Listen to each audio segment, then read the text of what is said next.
IPL 2025च्या eliminator सामन्यात मुंबई इंडियन्सनं दाखवली आपली चॅम्पियनशिप क्लास. गुजरात टायटन्सचा 20 धावांनी पराभव करत मुंबईने क्वालिफायर 2 मध्ये केली दमदार एंट्री.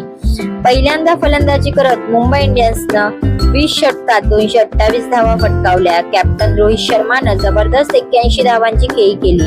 फक्त 50 चेंडूत त्याला साथ दिली जॉनी बेअरस्टो, सूर्यकुमार यादव, तिलक वर्मा आणि हार्दिक पांड्याने. सगळ्यांनी महत्वाच्या खेळ्या करत स्कोरला गती दिली. प्रत्युत्तरात गुजरात टायटन्सच्या डावाची सुरुवात झाली धक्कादायकपणे. कॅप्टन शुभमन गिल पहिल्याच षटकात माघारी, पण बी साई सुदर्शननं संघर्ष कायम ठेवत 80 धावा केल्या आणि वॉशिंग्टन सुंदरच्या आक्रमक 48 धावांमुळे सामना रंगतदार झाला.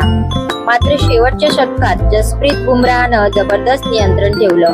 मॅचच्या निर्णायक क्षणी त्याच्या अचूक गोलंदाजीमुळे मुंबईने विजयाला गवसणी घातली.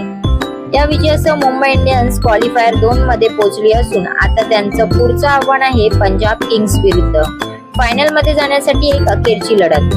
IPL 2025 मधील पुढच्या थरारक सामन्यांसाठी टी न्यूजला लाईक करा, शेअर करा आणि सबस्क्राईब करायला विसरू नका.